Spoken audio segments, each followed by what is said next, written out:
Yeah, that was one of the weirder scenarios when I had to lead a 15-man trench digging expedition into the Saudi Arabian desert to lay 4.9 kilometers of fiber optic cable.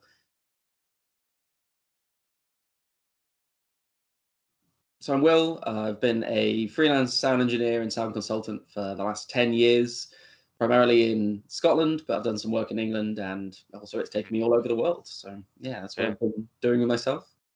That's awesome. I mean, it's really cool, obviously, and that's, we kind of started talking about sound engineering and what you've been doing, and your background obviously spans, 10 years. Yeah. How did you kind of get into like doing sound engineering? Where did it kind of come from?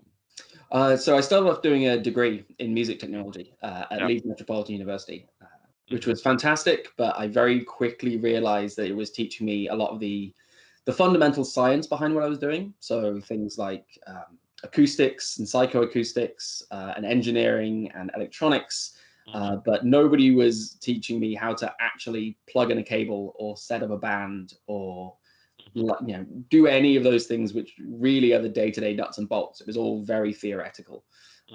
So I was lucky enough, I found myself a sound engineer that was willing to let me follow him around. And he agreed to one gig. He said I could come along on a Sunday to the Hi-Fi Club, if anyone's in Leeds and knows it, on a Sunday night, and help him out. And I then proceeded to go to every gig that he had for the next 8 months for free, just to learn everything I could about sound engineering. So yeah. I followed a fantastic man named Martin Dixon, who's also my mentor. Followed him around for months until I finally started getting my own gigs. Yeah, I think that speaks volumes for you as well, that he said to you, you can come to one gig, and then 8 months later you're still kicking about with them, going to every gig with them. So obviously made an impression. So no, that's awesome. So you want to tell me, well then, why are we talking today? We're talking today because unfortunately the arts in general is in a really bad spot. So as I was looking at my position, as I think a lot of people have been over the last few months, I realized that while the arts was in a very bad situation and wasn't going to be able to fund me basically anymore, a lot of the skills and assets that I have are very transferable with IT. So a lot of what I do on a daily basis is things like building networks with resilience and dual redundancy. It's using technology in often creative ways to produce an output.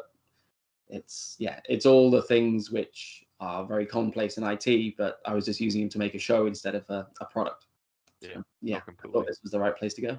And do you want to tell us a bit more about then? You obviously mentioned, and we've all seen it in the news. We've seen, all the these are the different parties talking about it and the different industries and stuff. And it looks like it's starting to kind of kick off again. I think there's going to be an announcement today, which I'm not looking forward to. But I mean, do you want to tell us a bit about what's happened in your industry with COVID?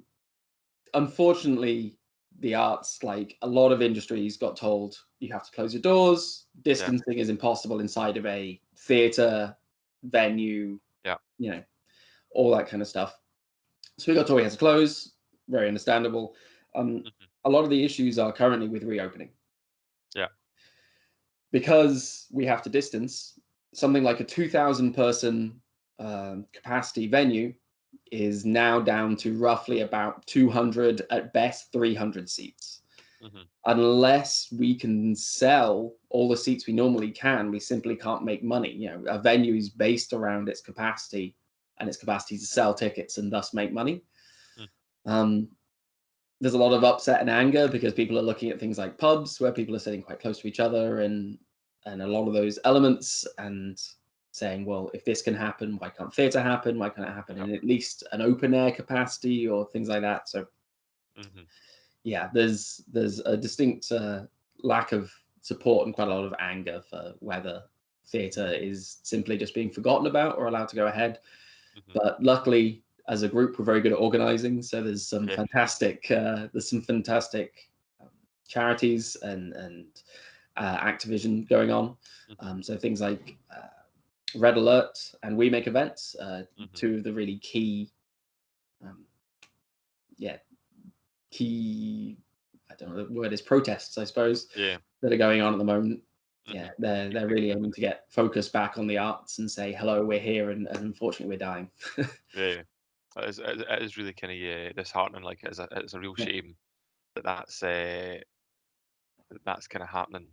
Moving on to a more exciting Yes. aspect of it, I think. Then, what is it you actually do? So what is it I actually do? So I am one of those invisible humans that hangs around at the back of theaters, and as far as we're concerned, make everything happen. Yeah.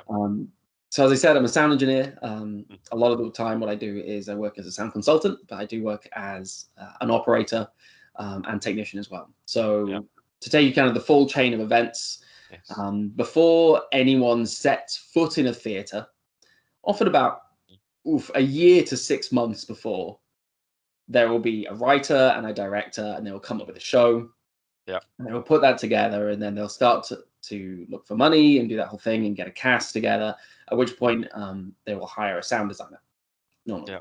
So the sound designer will sit in rehearsals and they'll watch the show and they'll start thinking about what they want the sound to be inside of this show at certain moments. Do they want to feel emotion? Do they want to have a band on stage? If so, how is that going to work diegetically with the piece? Can the actors see the band? Are the band invisible to them? All that kind of stuff. Yeah. That's all the art side for me, which I love and appreciate and is very important. But that is what feeds me the elements that I need to do my job. So I will then come in and talk to the sound designer, and the sound designer will sometimes say really useful things like, okay, we're going to have a 4-piece band on stage. They're going to be sat over there. This is how that's going to work. This is what I think you need. And sometimes they are less helpful. Sometimes they will say things like, we just want it to sound really wide. And I have to kind of pull out from that what the requirements are. It's like, okay, well, actually, when they say they want it to sound wide, they mean that they don't want all the sound to come from in front of them. They want sound to be coming from almost all around them and really kind of pull them back, things like that. So I would then say, well, that's fantastic. I can make that happen. And I'd go away and I would specify a surround sound system. And I, as a consultant, would change that from being a set of requirements with quite loose terms into being a physical kit list. So I want 20 speakers of this brand. I need this much cable to put it into this theater space. It's all going to run back to stage where we're going to have a dual redundant network system, which then run back to the desk, but we're going to have the radio microphones that everyone's wearing on stage. So I need to be able to see them and constantly monitor that hardware, because if that goes down, the show has to either stop or get very quickly fixed. So all those elements I turn into a very real, physical, practical thing. And then normally we'll report to a production manager and say, I can build this with one extra person in the space of 3 days in this space. I need this much money to do that. And they go, that's way too much money normally, but which in turn is project management, scope, cost, time. But it's yeah. So I do that for my very small little area. But the thing that really the thing that I think I really like about it is that I am almost always working in a team. And that's not to say that I'm always working in a team of sound engineers. Quite often I'm the only sound engineer on a gig, but there's something really wonderful about working with a lighting team and a stage team who are building the set, and stage management who somehow glue us all together in a wonderful way. Working in that group of people to make something bigger than ourselves and extraordinary, and then getting to be on that opening night is quite a thrill. So and obviously we've kind of chatted about your travels.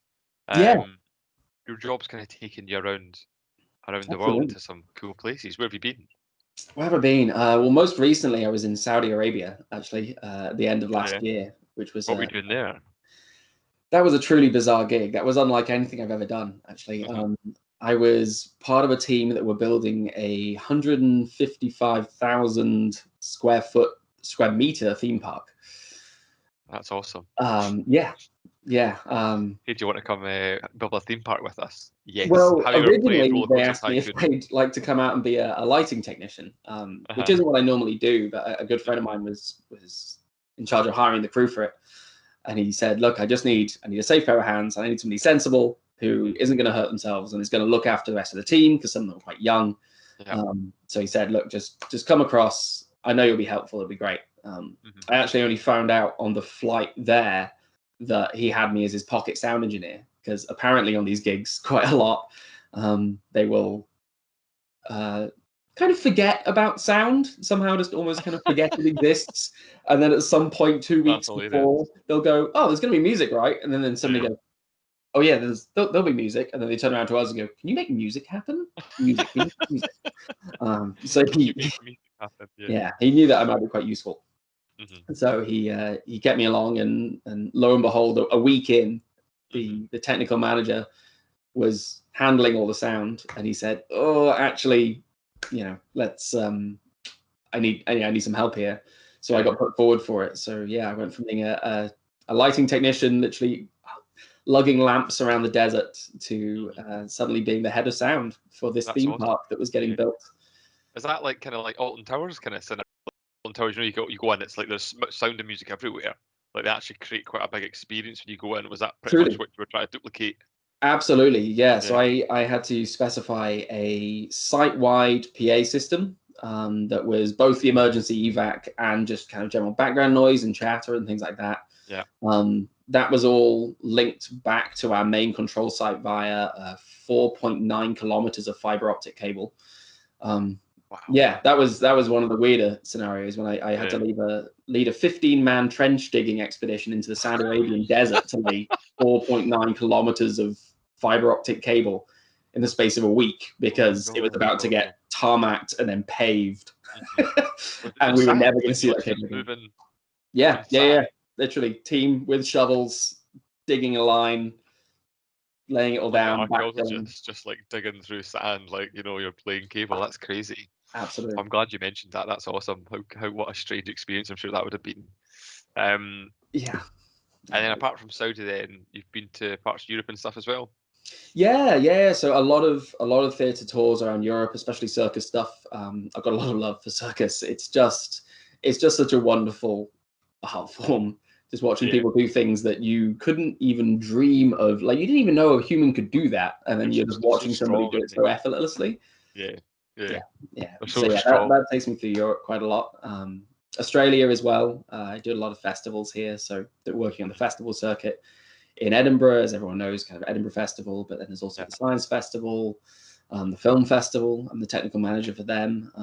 I've been for the last few years, and it's just wonderful. So yeah, a lot of Europe with that, and then Australia, doing Perth and Adelaide festivals and things like that. That's awesome. That sounds like a really, really cool job, and also it gets you see like loads of lovely places. What is, I suppose, the next ideal role for you? Like, where can you add value? This is always the reason for it. I work in IT, work with a ton of tech companies, but this is trying to give you, I suppose, that kind of like that platform, that stage on LinkedIn. The power of social media, help us out, to kind of get your profile out there, and to kind of say to companies and stuff, what is the role for you and where can you add that value? Okay, so the main thing I have been looking at, because obviously I don't come from an IT background, so I'm having to learn some terms and figure out what it is that I can do and what it's called in your industry, I suppose.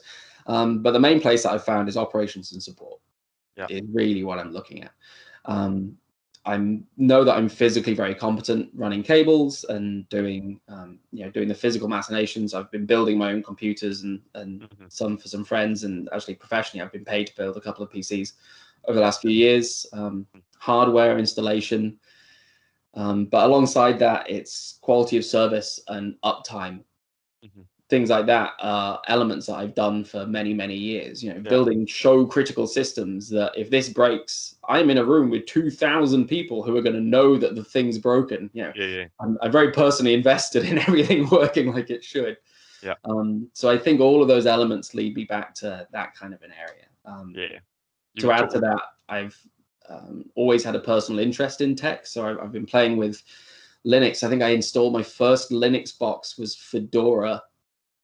I think I was 14 when I did that. So I've been playing with Linux for a long time. AWS as well. So I've recently had my own website hosted on an Amazon EC2 server.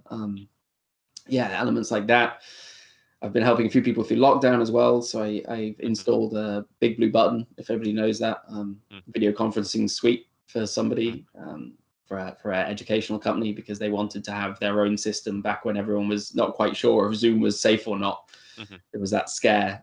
Somebody took the plunge and said, we just want our own system. If it's on our own server and it's ours and we know what it is, then it's fine. Then we know it's okay. So I was able to help them out. So I think a lot of those personal and professional skills that I've got combine essentially into something along the lines of either DevOps or SysOps. Yeah, no, that's awesome. And I mean, definitely. Obviously, what we're thinking is that these, kind of support roles would be ideal, and then obviously kind of moving through the ranks from there. So no, that's been awesome. Will, thanks very much for your time. No problem. If you can help Will out, please do get in touch directly with Will, and and be happy to have a chat with you. Thanks. Thank you.